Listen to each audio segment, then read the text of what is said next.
네, 시청자 여러분 안녕하십니까. 출발 마케돈 예민수입니다. 새로운 한 주간을 맞고요. 오늘이 1월 14일 월요일, 벌써 1월 시작한 것 같은데 절반이 훅 가버렸습니다.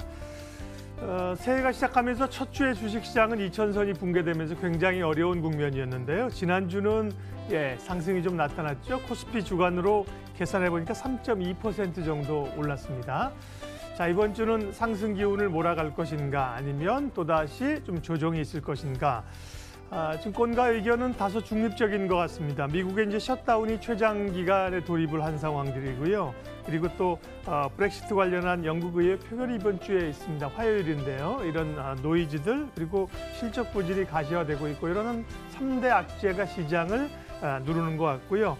반면에 호재라고 하면 미중 간의 갈등이 이제 어쨌든 간에 조금씩 풀려가고 있다. 또 2차 북미 정상회담이 가시권에 들어온다는 것이 이르면 이번 주에라도 베트남하고 몇 군데 얘기가 되던데요. 장소가 호재로 작용할 수 있을런지 기대가 됩니다. 어쨌든 2075선까지 올라왔는데요. 2100선이 1차적으로 기대하는 목표치겠습니다만 또 쉽게 가질 수 있을런지는 좀 의문입니다. 이번 주 어찌 대응해야 될지 여러 변수들을 체크하고요. 전략 세우도록 하겠습니다. 출발 마케돈 1부 시작합니다.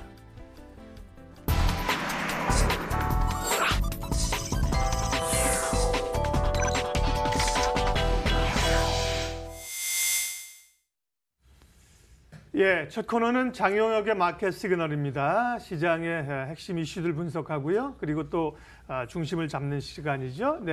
저희가 이제 매주 월요일만 장용혁 팀장님을 이제 만나고 있습니다. 한국투자증권 법인금융센터 장용혁 팀장님 함께합니다. 어서 오십시오. 네, 안녕하세요. 말씀드린 것처럼 지난주 우리 시장뿐만 아니라 미국도 그렇고 전반적으로 조금 돌아 나오는 분위기가 반등세를 나타냈는데요. 연속성의 문제죠, 이번 주 어떻게 보세요? 지난 한 주 시장 저 개인적으로는 굉장히 재밌는 시장이었고 지난주 월요일 우리 방송 출발할 때만 해도 하도 이제 세게 맞았던 구간이었기 때문에 사실 기대감보다는 좀 두려움이 좀 컸었던 월요일이었던 걸로 제가 기억을 합니다. 물론 이 제롬 파월 코멘트가 있었기 때문에 월요일 기대치가 굉장히 높긴 했었습니다만 이거 얼마나 먹히겠어 이런 것들이 사실 더 큰 시장에서 비중을 차지하고 있었던 것 같아요. 근데 결과치만 놓고 보면은 지난주 증시 좀 전에 이제 말씀 주셨던 것처럼 3% 이상 올라간 증시였거든요. 그래서 제가 지난주에도 이제 말씀을 드렸던 게 모두 다 좋다라고 얘기할 때 사실 실망이 나오기 쉽고 모두 다 우려된다라고 얘기할 때 기대 이상의 선방하는 이 결과가 나오는 이 케이스들이 워낙 많기 때문에 올해 증시 다들 어떻게 예상하든가 증권사에서 올해 시장 전망하는 거 보면 다들 뭐라 그래요? 다들 좀 기대감이 낮다라 그러죠. 그래서 올해 좀 어려울 것 같습니다. 라는 얘기들을 굉장히 많이 하는데 거기 나온 얘기들 가만히 하나씩 이제 띄어서 이제 생각을 해보면 새로운 얘기 하나도 없습니다. 다 작년에 우리가 얘기했었던 부분들이고 그 얘기로 인해서 다 조정받았었던 이슈들이고 새롭게 하락의 이유로 나오는 것들은 전혀 없어요. 하나 있다라고 하면은 경기 전망치가 작년의 예상보다 올해 좀 떨어질 수 있을 것 같아요. 결국 이거거든요. 근데 그건 사실 가봐야 하는 거고 기대치를 그만큼 내려놨으면 실망할 수 있는 룸도 점점 더 줄고 있다라는 점이 중요한 포인트입니다. 그리고 무엇보다 작년 우리 이 글로벌 시장을 가장 억눌렀던 두 가지 이슈. 제일 첫 번째는 미중 무역 전쟁이었을 거고 두 번째는 연준의 마이웨이였는데 그 두 가지를 모두 다 띄어서 보면 요즘 일단 연준은 우리가 듣기에 반가운 얘기들을 많이 하죠. 우리가 반전의 시작은 FOMC 이후서부터 찾아옵니다라는 얘기를 12월 말서부터 저희가 해왔었는데요. 그래서 인내심이라는 표현을 다시 등장하기 시작했고 제롬 파월 목소리가 상당히 좀 꼬리를 내린 채로 진행이 되고 있으니까 이거 해결된 거고 요즘 미중 무역 전쟁 악화일로예요? 아니면은 협상 모드예요. 요즘 협상 모드잖아요. 만족스러운 결과를 뽑아냈다. 다음 미팅이 언제 이런 식의 얘기가 나오고 있기 때문에 시장에서 아유 더 빠집니다라고 얘기하는 이슈는 상당히 제한적입니다. 그렇게 되면 기대를 내려놨었던 자리에서 업사이드, 기대감이 생기기 마련인 거고요.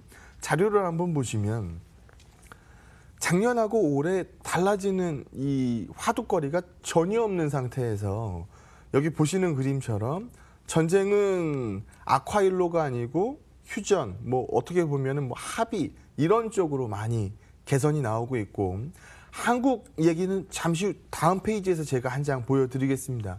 신두교서에서 작년 같은 경우에는 제일 처음에 올라와 있었던 게 사실 뭐 최저임금 상향, 뭐 이런 식의 뭐 소득주도 성장 이런 것들이 헤드라인이었거든요. 근데 이번에는 그런 모습들이 보이지 않아요. 그래서 다음 페이지에서 한번 보여드리도록 하겠고요.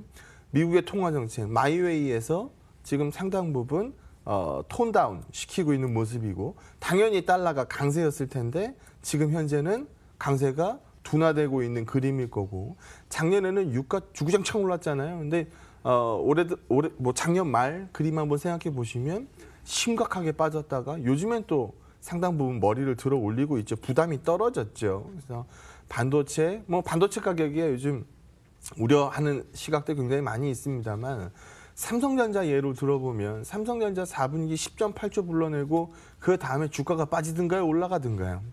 오히려 올라가고 있어요. 10.8조 들었을 때 첫날 시가만 2% 빠졌지 결국 그 시점이 저점이었습니다. 그래서 반도체 가격 더 떨어질 수 있어요라는 시각이 지배적입니다만, 여기서 더 떨어지는 거 시장이 모르는 사람 없어요라는 쪽으로 상당 부분 해석되고 있다라는 점이 중요한 거죠. 연초에 나오는 이 정부의 이 스탠스를 엿볼 수 있는 하나의 대목인데요. 올해 겁니다.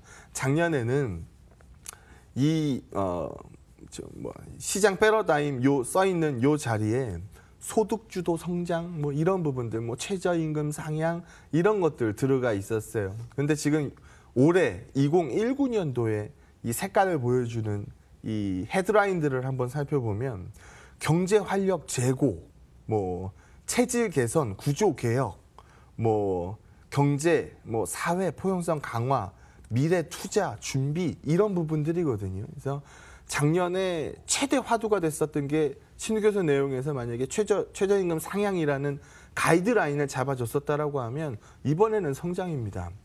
얼마 전에 이국무 총리께서 누구 만났어요? 이거 나오자마자 네, 이재용 부회장 만났거든요. 네. 그래서 작년과의 색깔이 달라지는 부분을 그대로 보여주고 있는 하나의 대목이다라고 보시면 좋을 것 같고요. 적어도 쉴드를 칠 수 있는 가장 밑바탕은 미국 경기가 생각보다 안 나쁠 수 있어요라는 점입니다. 그래서 지금 고용 지표 굉장한 서프라이즈 보여주고 있는 상황이고, 뭘 벌어야 쓸 거 아니냐에 적합한 시간당 임금 상승률 지금 3.2%거든요. 그래서 게다가 유가는 떨어졌기 때문에 이 물가에 대한 부담은 떨어져 있는 상황이고요.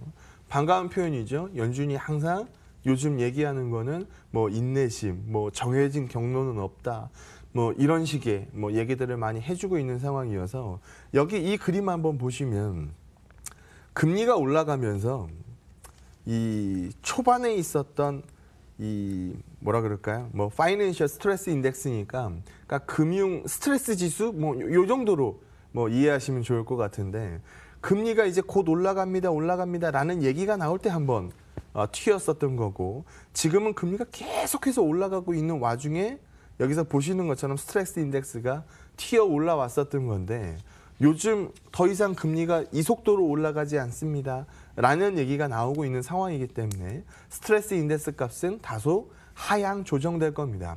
이거 하향 조정되는 색깔을 그대로 보여줄 수 있는 차트가 바로 옆 페이지에 놓여져 있는데요.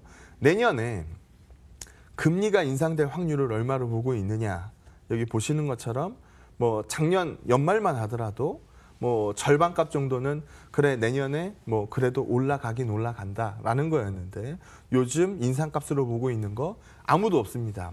절반은 동결을 보고 있고 절반은 인하값을 얘기를 합니다. 네, 2019년입니다. 그쵸, 지난해 네. 보기를 내년이라고 한 거니까. 네, 올해. 그래서 예. 인하 얘기는 사실 진도 너무 많이 나간 케이스라고 보면 될 것 같고요. 뭐 동결 케이스가 가장 뭐 유망하다라고 볼 수 있는데요. 그렇게 보면 조만간 연준은 반성문 한 번 또 쓴다는 얘기입니다. 내년 점도표상으로 봤을 때 2번 올라간다라고 조정해 놨는데, 추가적으로 하향 조정될 여지가 충분히 존재한다라는 거죠. 그래서 이런 부분들이 시장의 바닥을 잡고 있는 요인이라고 보시면 될 것 같고요. 오늘 발표가 나올 텐데요. 일단 12월 중국의 수출 증가율 여기서 보시는 것처럼 다소 좀 뭐 불안합니다. 뭐 마이너스로 전환될 수 있다라는 얘기까지 나오고 있는 상황인데요.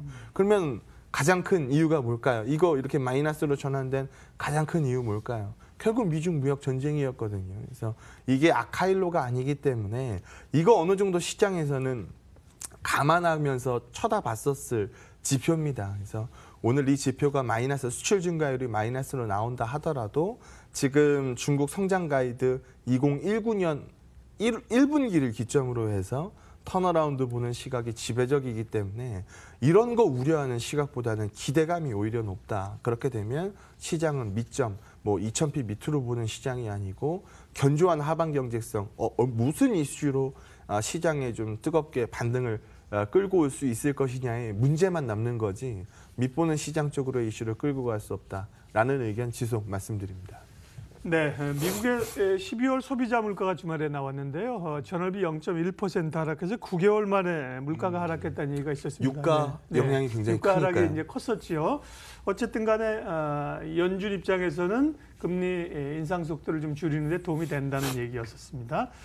자, 시장을 긍정적으로 해석하셨는데 다만 뭐 또 고민이 없는 건 아닙니다. 워낙 이제 변동성이 커져 있어서 네. 언제라도 뭐 덜컹거리는 국면이 또 많기 때문에 걱정은 좀 되는데요.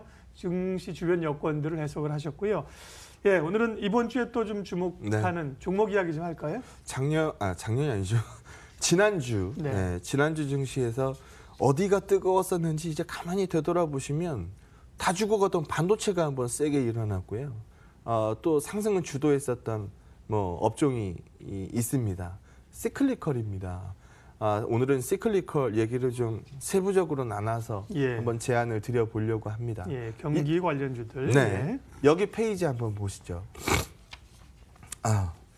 감기 조심하셔야 될 것 같아요, 요즘. 미세먼지가 심하고 그래가지고요. 여기 한번 보시면 얼마 전까지, 그러니까 2018년도 뭐 한 중반, 뭐 그 정도 그림까지 여기 보시고 되면 시장이 이제 뚝뚝 분질러져 나갑니다. 뭐 1말 2초 때 한번 덜커덩거렸고 그 이후에 무역전쟁 얘기 들으면서 한번 덜커덩거렸고 한 10월 달쯤에는 아이고 이거 진짜 큰일 났구나라고 하면서 이제 시장에 한번 박살이 났습니다. 근데 그때 PER 멀티플 개수를 보게 되면 떨궈집니다. 무슨 얘기냐면 주가 뽑는 공식이 어떻게 돼 있어요? 주가는 EPS 곱하기 PER 값이거든요.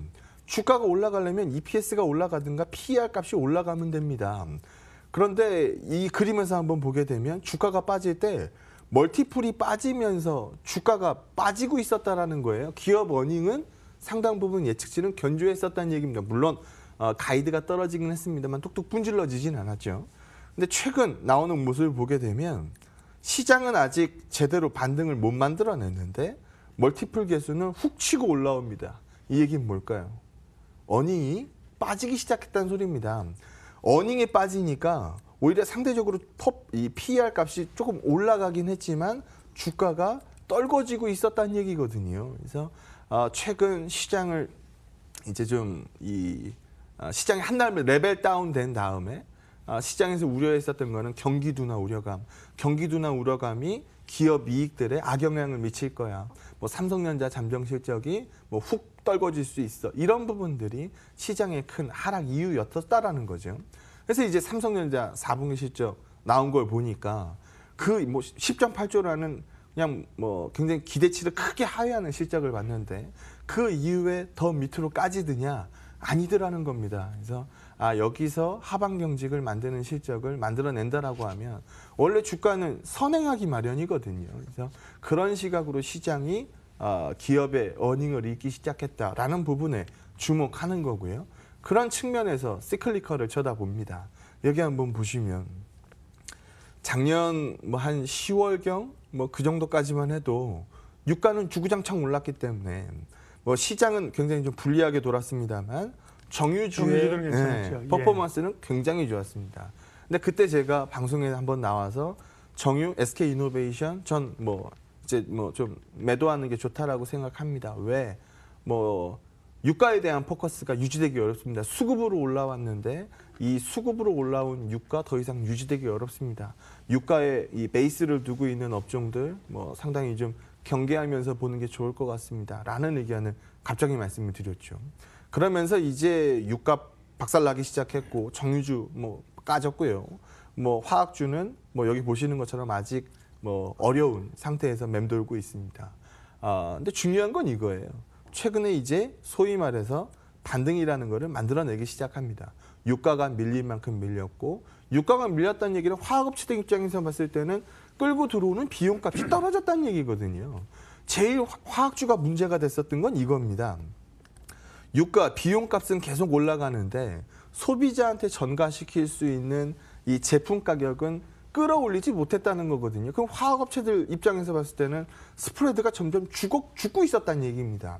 그럼 이거는 화학업체들 실적을 좋게 만들 수가 없겠죠. 그래서 뭐 순수화학 쪽에서 가장 뭐 대표적으로 얘기하는 롯데케미칼, 에틸렌이거든요. 뭐 화학의 쌀이라고 부르는 에틸렌 스프레드가 점점 죽고 있으니 기업 이익이 잘 나올 리가 없죠. 그럼 그 와중에 좀 선별적으로 얘기할 수 있는 게 송원산업 같은 겁니다. 송원산업 가소제 만드는 회사입니다. 지금 에틸렌 이거 왜 이렇게 가격이 망가졌어요? 북미 지역에서 증설이 많았다는 얘기거든요. 그럼 에틸렌 증설 많아지면 수요가 높아지는 부분은 그나마 낫습니다. 그래서 뭐 최근 송원산업 반등을 만들어내고 있으니 그런 부분들이라든지 아니면은 유가가 저점을 확인하고 나서 오르고 있는 모습에 주목을 한다든지 이런 부분들은 굉장히 좀 긍정적 시황감으로 해석이 가능할 것 같습니다. 여기 한번 보시게 되면 일단 WTI 기준으로 봤을 때 유가 스팟 가격으로 뭐 사실 박살이 났었는데요.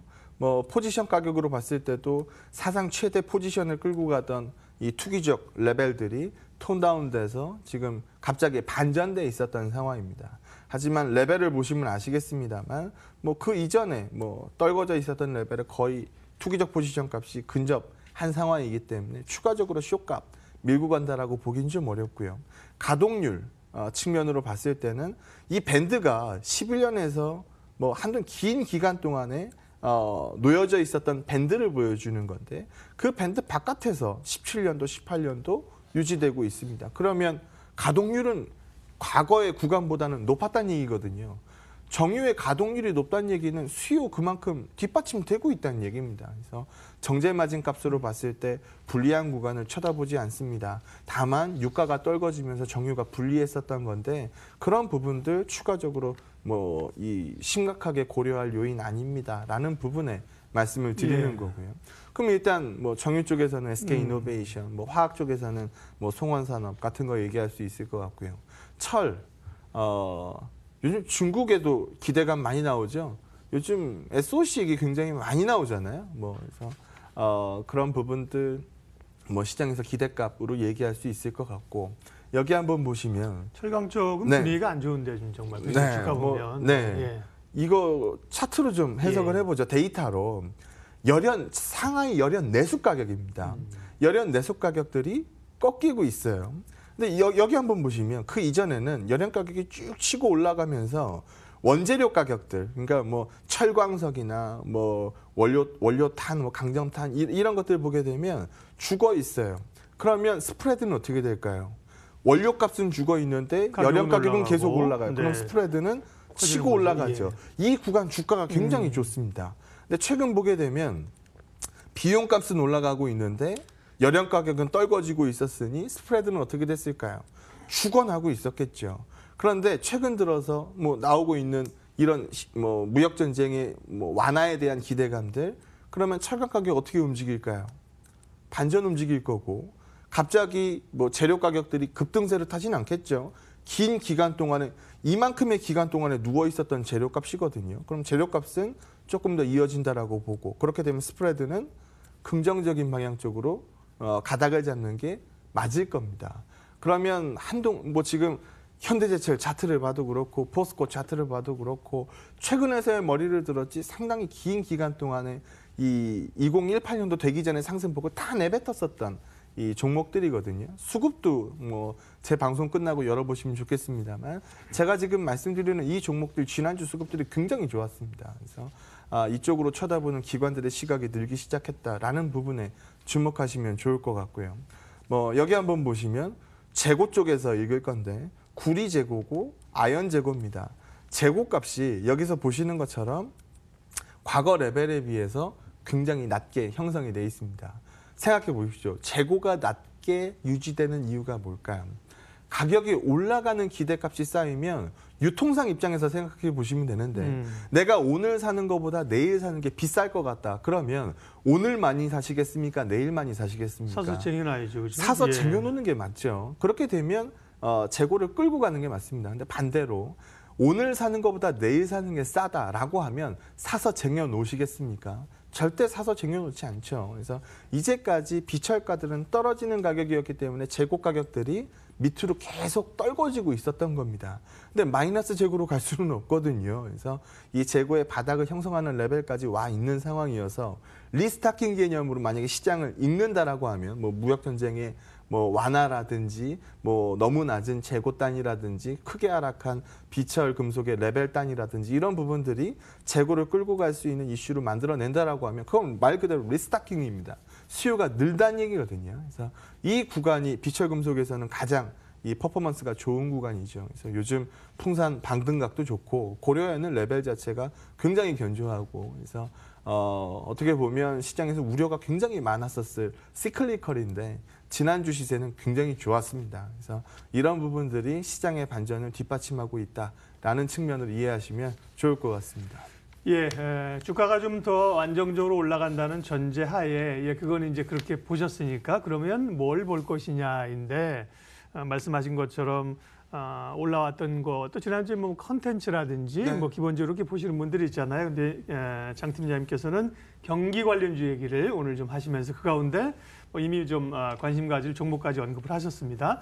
예, 전략 한마디 마무리하겠습니다. 뭐 파월이 비둘기 날릴 거라는 거는 우리가 모두 다 알고 있었던 사실이고 금주에 가장 관심 많이 모이는 거는 그 날아가는 비둘기를 더 높이 날려줄 트럼프입니다. 무슨 얘기냐 하면 일단 2차 북미 회담 얘기가 슬금슬금 나오고 있어요. 뭐 가이드가 꽤나 명확하게 잡히기 일보 직전인 것으로 보여집니다. 그리고 인도적 차원이라고 뭐 선을 긋긴 했습니다만 뭐 제재 완화라는 쪽의 얘기도 꺼내기 시작했어요. 이 두 가지 이슈 모두 대한민국의 개별적 강세 요인입니다. 그래서 시장의 이 반전에 대한 시각은 제롬 파월이 잡아주는 거고 우리 대한민국 뭐 플러스 알파에 대한 이슈들은 트럼프가 잡아준다라고 보고요. 금주에는 트럼프 입에서 나올 추가적인 플러스 요인들 한번 기대해 보도록 하겠습니다. 네, 장효혁의 마켓 시그널 한국투자증권 장효혁 팀장님 함께했습니다. 고맙습니다. 네, 고맙습니다.